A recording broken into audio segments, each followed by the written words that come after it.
warahmatullahi wabarakatuh. Sampurasun. Yang sama-sama kita hormati, kita banggakan Bupati Purwakarta, Ambu Anda Ratna Mustika, yang saya kenal luar biasa. Kemudian Pak Kapolres, Pak Edward, Bapak pasti dari Sumatera Utara ya, atau Manado? Pariaman, Pak. Oh, sama-sama dari Sumatera Barat ya. Kemudian yang saya hormati Pak Sekda, yang termuda di Indonesia, luar biasa sekali, umur 38 tahun. Kalau Pak Sekda tahu, saya umur 38 tahun baru menikah. Bedanya itu, Pak. Kemudian tentu saja sahabat saya, teman saya sudah lama, Pak Kadisdik, Pak Purwanto, yang dipercaya oleh Ambu ya sebagai pengelola di urusan kependidikan, dan ini luar biasa susahnya sebenarnya kalau di pendidikan kalau saya alami. Terima kasih Pak Purwanto sudah meminta saya ke sini ya. Lalu kemudian di sini ada dari KPAI, lalu kemudian dari Dewan Pendidikan Pak Agus Marzuki dan jajarannya, kemudian dari para kepala sekolah semua, guru-guru. Sebenarnya Ambu, saya mau cerita ya. Ini Purwakarta ini banyak membuat momen-momen bagi saya, Ambu. Hari ini Ambu, mungkin karena saya mau ke Purwakarta, ternyata PLT saya diperpanjang Pak Ambu.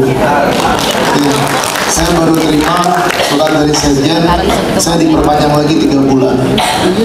Sebenarnya saya itu sudah usianya harusnya udah masuk gudang Ambu. Ya, usia saya 62 tahun Ambu. Kalau secara struktural nggak boleh, tapi saya diminta oleh Mas Menteri yang usianya lebih muda dari Pak Sekda ya, Mas Menteri 36. Dan setiap kali saya datang ke Purwakarta pasti ada catatannya Bu. Saya nggak ngerti kenapa. Saya dulu datang pagi-pagi, saya lihat yang jam 6 itu Pak. Mungkin Pak Kadis belum jadi Kadis ya waktu itu. Saya sebagai kepala pusat, belum kepala pusat, tapi pulang dari sini saya jadi kepala pusat. Aneh ya, aneh. Lalu saya datang lagi ke sini, saya dipindah Ambu ke jabatan yang lain. Itu pindah itu kan ada 2 ya Ambu ya, satu mungkin berkinerja, satu di bawah kinerja gitu ya. Tapi kayaknya karena saya pindahnya cepat-cepat itu mungkin dianggap berkinerja ya. Kita kan boleh mengasumsikan ya Ambu ya, boleh sedikit agak apa namanya, menunjukkan mungkin saya bisa gitu. Lalu kemudian kesini lagi, dipindah lagi jadi kepala pusat analisis sinkronisasi kebijakan. Nggak tahu, setiap kesini itu berubah lagi. Saya jadi kepala pusat penguatan karakter Ambu. Tahun lalu sempat kesini kan ya Pak Kadis ya, saya diganti Pak Kapolres ya sebagai kepala pusat karakter karena udah tua ya. Orang tua kan nggak boleh karena dianggap tidak berkarakter ya. Itu. Terus kemudian digantikan yang muda, usianya mirip Pak Sekda, 39 tahun, yang menggantikan saya Ambu. Kalau Ambu kan 42 ya, kira-kira. Jadi, dan kemarin pulang dari sini, saya dipindah jadi kepala pusat prestasi nasional. Saya nggak tahu kenapa, tapi mungkin ini hal-hal yang harus dibenahi. Ada orang itu jadi pejabat belum tentu dia pinter. Tadi saya bicara sama Pak Kepala Dewan Pendidikan, Ketua Dewan Pendidikan, mungkin pinter aja nggak cukup ya Ambu, tapi hati. Saya sepakat dengan Ambu, sepakat 1000%. Dan ketika Ambu tadi menjelaskan dalam kehidupan Ambu dengan staf memperlakukan sama, kalau pakai bahasa Bali itu adalah exactly the same. Jadi persis apa yang Ambu sampaikan, itulah yang saya lakukan di kantor. Sampai Ambu mungkin saya yang agak tidak ikut peradaban adalah saya dengan staf itu manggilnya lu gua, Ambu. Itu kesalahan besar saya. Ya, lu gua sama staf saya yang lebih muda dari kita semua di sini. Ya, 25 tahun, 26 tahun, saya panggil lu gua. Karena saya tidak ingin melihat jabatan itu sebagai sesuatu yang sangat tinggi dan itu perlu dilihat orang sebagai suatu keberhasilan. Gak perlu. Karena bagi saya jabatan itu amanah dan itu berat. Sama halnya dengan kita semua ibu bapak sebagai guru. Ya, kita itu berat. Dan saya berharap ibu bapak guru jangan pernah mengeluh itu. Ya, tolong. Kemarin saya di webinar ada seorang guru mengatakan seperti ini. Bagaimana mungkin Pak kita guru itu menjadi inovatif, sedangkan kita alat aja sarana semua tidak ada di sekolah kita. Dan saya katakan saya sepakat sama Ambu, jangan ukuran itu material ya Ambu ya. Menurut saya walaupun itu ada standar, tapi sebenarnya sebagai guru nanti itu menjadi semacam apa namanya kalau pakai bahasa Balinya lagi itu excuse ya, meminta maaf kalau kita tidak mampu, sarananya nggak ada, bagaimana saya itu. Nah ini jadi kita sebagai guru akhirnya meminta maaf terus, ada alasannya sehingga tidak mau maju. Dan akibat kita tidak mau, kita tidak kreatif, anak-anak kita itu yang akhirnya menimbulkan ada disebut di pendidikan 3 dosa besar pendidikan. Ya, ibu bapak tahu ya, 3 dosa besar pendidikan. Jangan kita perdebatkan diksi yang digunakan. Dosa besar itu kan katanya kalau di Islam itu hanya bisa dilakukan dengan taubat nasuha. Ya, itu hanya digunakan oleh Mas Menteri, tergantung komunikasinya, yaitu adalah pembulian ya, bully, perundungan, lalu kemudian kekerasan seksual, dan satu lagi intoleransi. Nah ini nanti mungkin akan dibahas oleh Pak Kapolres. Di kementerian memang sudah kami lakukan, Ambu mungkin Ambu udah tahu ya, itu dengan Permendikbud ya, keluar tahun 2021, dan itu sebenarnya saya mengawal Ambu ya. Mungkin saya dianggap sering melakukan kekerasan mungkin sebagai pejabat ya, dalam arti kata saya sering meminta orang bekerja keras. Nah sudah dikeluarkan, dan itu salah satunya ibu bapak untungnya nggak di kita ya, kekerasan seksual itu lebih sering terjadi di perguruan tinggi, makanya dibuat peraturan itu di satuan pendidikan tinggi. Tapi kemudian kementerian akan mengubah peraturan itu sehingga dapat berlaku di sekolah-sekolah kita. Saya sepandangan dengan Ambu, sebenarnya kesalahannya itu adalah hati komunikasi ya Ambu. Kadang-kadang saya juga orang tua, mungkin kalau bapak ibu pada usia saya sudah punya cucu, anak saya yang tua baru tingkat terakhir Ambu ya, karena lakunya lambat, itu aja. Tapi saya tidak menyesali. Katanya kan ada bahasa Inggrisnya better late than never, lebih baik terlambat daripada nggak pernah nikah. Itu untung ada yang mau sama saya, untung. Padahal saya lihat dia di kaca, kayaknya saya nggak terlalu jelek-jelek amat gitu. Anak saya yang paling tua ya, kemudian yang kedua juga masih kuliah yang pertama di Bogor. Saya menyesali kadang-kadang Ambu, anak saya ini kok ngikut ayahnya, masuknya di institut padahal bukan ya, di IPB ya. Saya sesalkan dia, kenapa nak kamu pilih. Ternyata Ambu, apa kata dia Ambu, ayah dia anak laki-laki. Tadi saya lihat anaknya Pak Kadis, saya lihat anaknya Mas Ferry Kurtis, saya ingat masa kecil anak saya ya.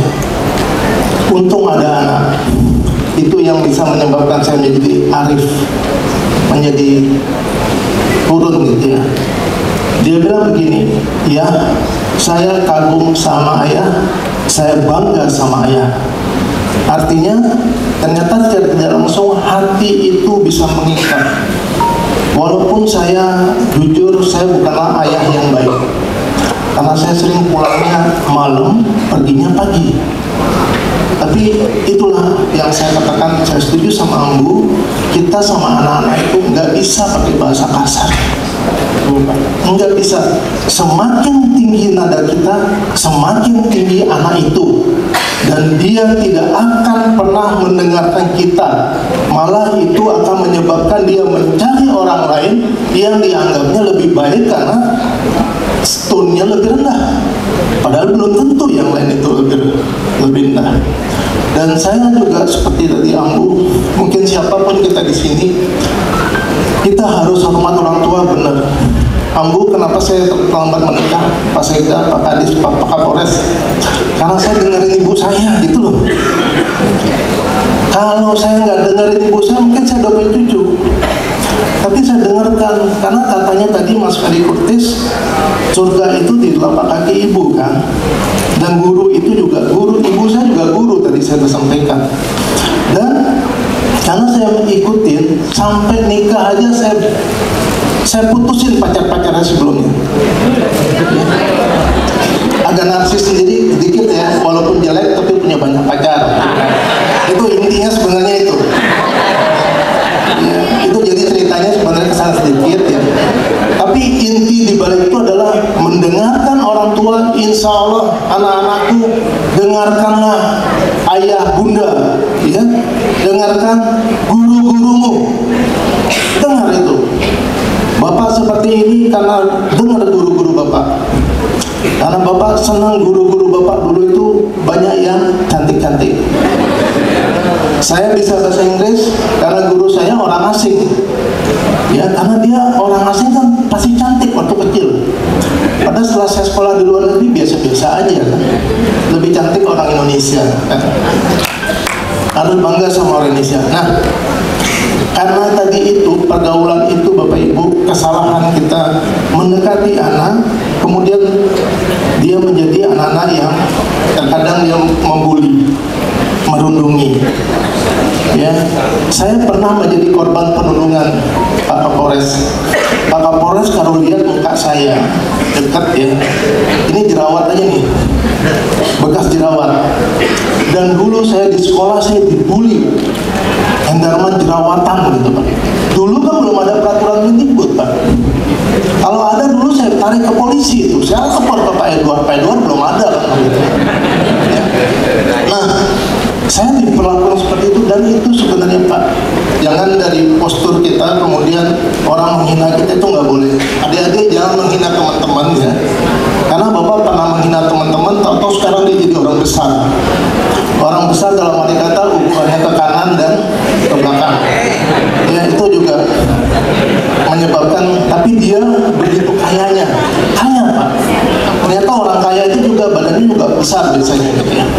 Nah, di balik itu Ambu, saya bangga dengan Purwakarta.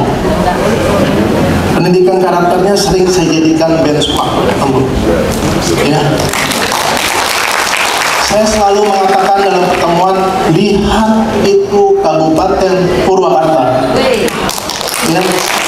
Dan saya bukan basa-basi, karena saya mengikuti perkembangan ini.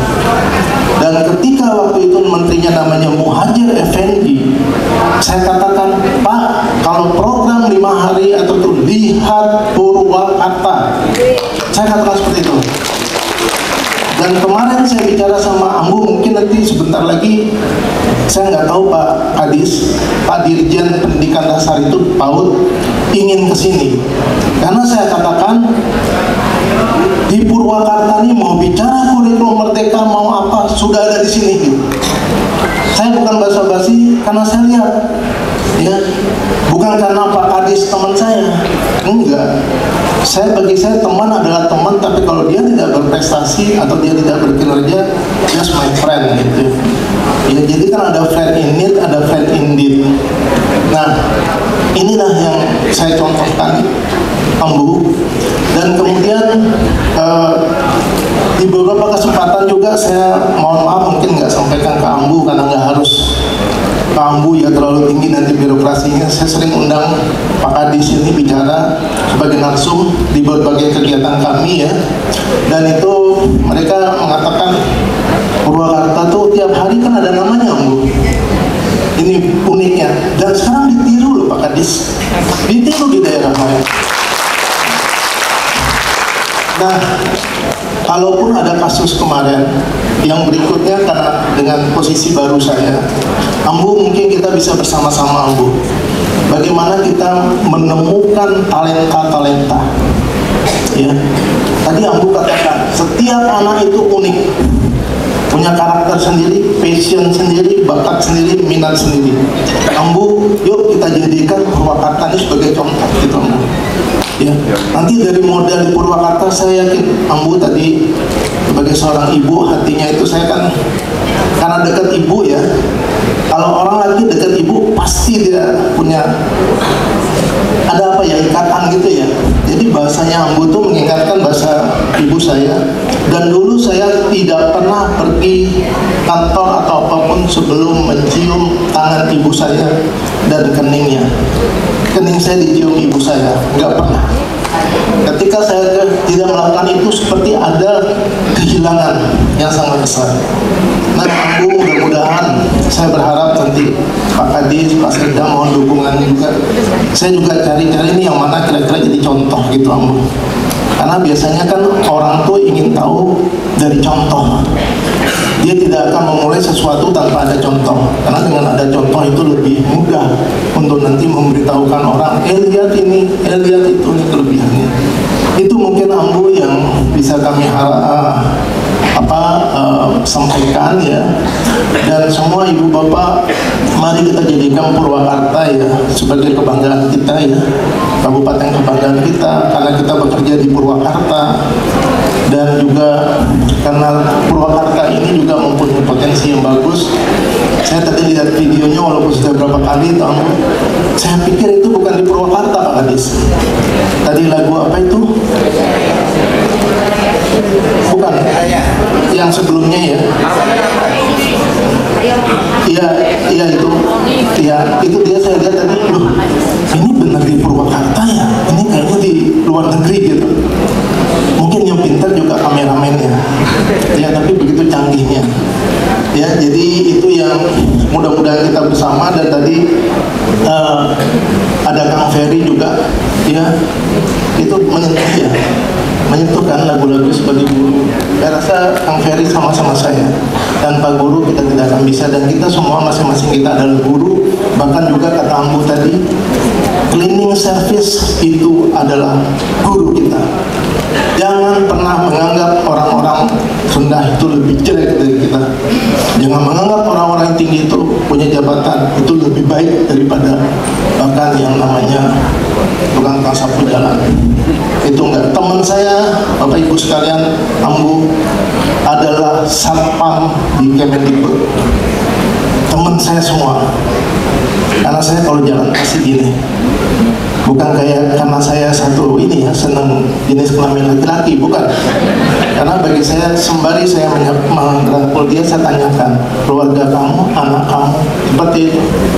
Karena di situ saya baru sadar jangan pernah melihat ke atas, bahwa masih ada yang lebih banyak, yang lebih tidak baik nasibnya dibanding kita ketika kita melihat di bawah. Dan mudah-mudahan semua nanti talent-talent, anak-anak nanti semua menjadi talent-talent hebat, unggul di Olimpiade Sains Nasional, Olimpiade, ada festival lagu, seni, dan itu juga nanti di samping itu ada hal lain yang ada bidangnya riset inovasi seni budaya dan olahraga. Dan saya ingin sampaikan ke Ambu, salah satu sekolah di sini SMP 1 Purwakarta, Ambu ya, SMP 1 Purwakarta itu mendapat bantuan institut namanya BOS kinerja, BOS prestasi. Karena keberhasilan